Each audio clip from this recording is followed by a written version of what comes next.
In this video, I am going to talk about the t distribution in confidence intervals. अब confidence intervals give us an interval which give us a better idea of our data.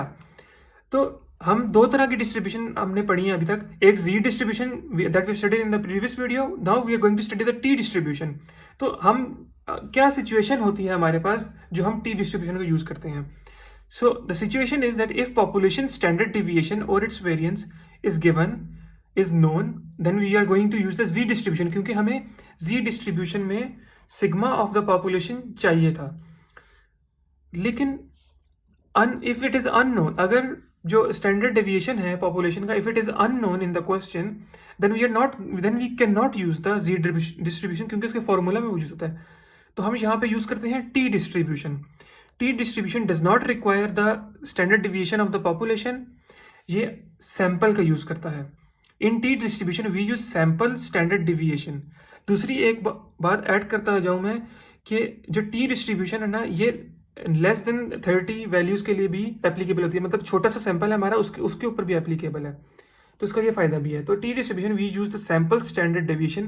Population unknown है तो हम sample standard deviation use करते हैं, जिसको हम S से denote करते हैं. And we use T table.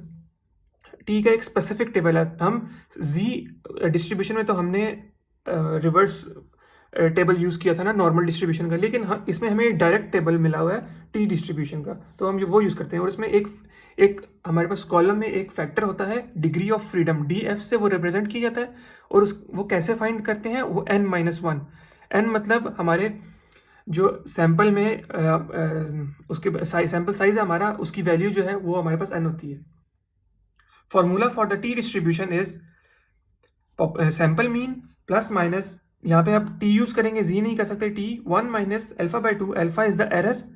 और ये जो फैक्टर है ये जी डिस्ट्रीब्यूशन में हमारे पास सिग्मा एक्स बार था, लेकिन यहाँ पे हमारे पास जब सिग्मा एक्स बार नहीं है, हम सिग्मा एक्स बार फाइंड ही नहीं कर सकते फ्रॉम सिग्मा, क्योंकि पॉपुलेशन स्टैंडर्ड डिवीजन ही नहीं है. तो हमारे पास सैंपल की स्टैंडर्ड डिवीएशन हम यूज करेंगे, सैंपल स्टैंडर्ड डिवीएशन यूज करेंगे, और S over under root N. Sample standard deviation divided by under root N will give us the idea of the interval using T distribution. एक example solve करते हैं इसको लेके. That is example number 6.3.1 in the book. And this is this studied the effectiveness of early weight bearing ankle mobilization फलाना. ठीक है, okay, इधर कोई डाटा नहीं है. One of the variables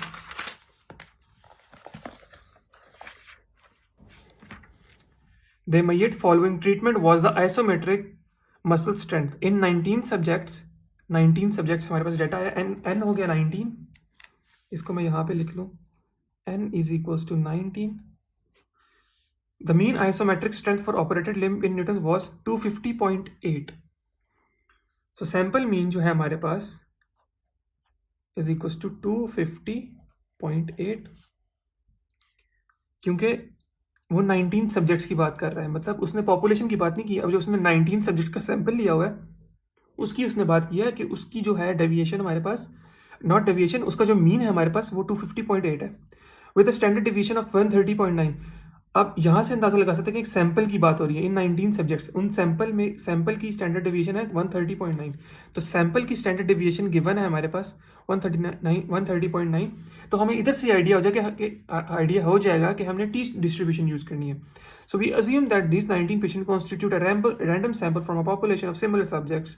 we wish to use sample data to estimate for the population the mean isometric strength after surgery. तो हमने इसमें मीन आइसोमेट्रिक स्ट्रेंथ निकालनी है. अब हमें कैसे पता चलेगा कि हमने कॉन्फिडेंस इंटरवल निकालना है? तो हमें ये पता चल रहा है, we wish to use the sample data to estimate. जहाँ पे भी एस्टिमेट का आ जाएगा ना, तो हमने मतलब एक रेंज निकालनी है. That is our confidence interval, या एस्टिमेटर का वही फॉर्मूला हमने मॉडिफाई किया हुआ है टी डिस्ट्रीब्यूशन में. यही फॉर्मूला, इस फॉर्मूले का हम यूज करेंगे.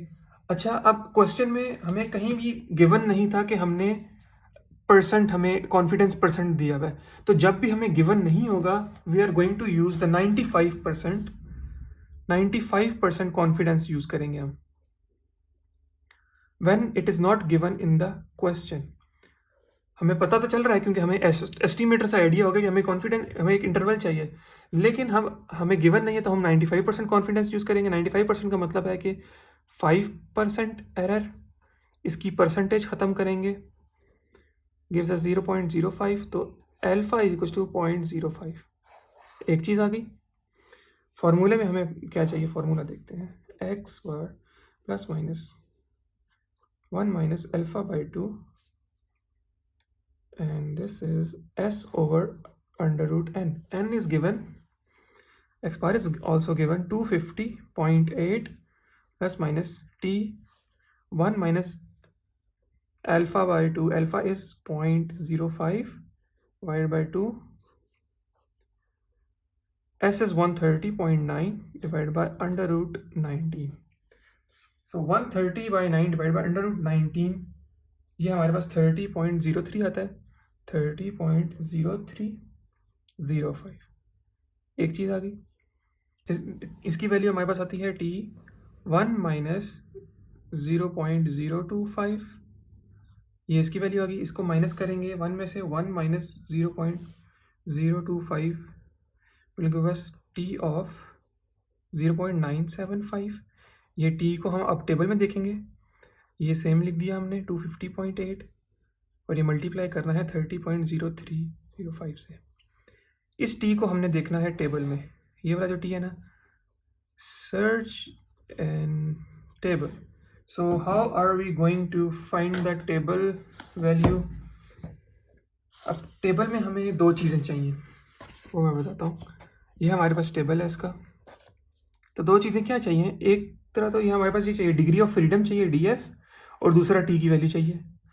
तो t की वैल्यू तो हमारे पास है, t की वैल्यू हमारे पास है 0.975, तो 0.975 की वैल्यू तो है हमारे पास, लेकिन डिग्री ऑफ फ्रीडम कैसे फाइंड करना, वो मैंने बताया था यहाँ पे कि degree of freedom is equal to n minus 1। So degree of freedom equal to n 19 minus 1 equal to 18। 18 के अक्रॉस और 0.975 के अक्रॉस हम देखेंगे। 18 के अक्रॉस और 0.975 ये आता है, तो 2.1009, this comes out to be 2.1009 multiply by 30.0305 and 250.8 plus minus. So the answer that comes out to be here is 250.8 plus minus, इसको मल्टीप्लाई किया हमने तो 63.1 आता है, 63.1। अब एक दफ़ा इसमें से माइनस कर देंगे, 250.8 में से 63.1 माइनस करेंगे तो लोअर लिमिट आ जाएगी। लोअर लिमिट हमारे पास क्या बनती है, 187.7, और एक दफ़ा ऐड करेंगे 63.1 इसमें, तो हमारे पास अपर वैल्यू आ जाएगी 313.9। मतलब बात वही है कि हमारी जो रेंज आ रही है वो 187.7 और 313.9 ये आ रही है, इसके बीच में प्रेजेंट होगा हमारा data. So that is it about the t distribution and how we are going to use it to find the confidence intervals.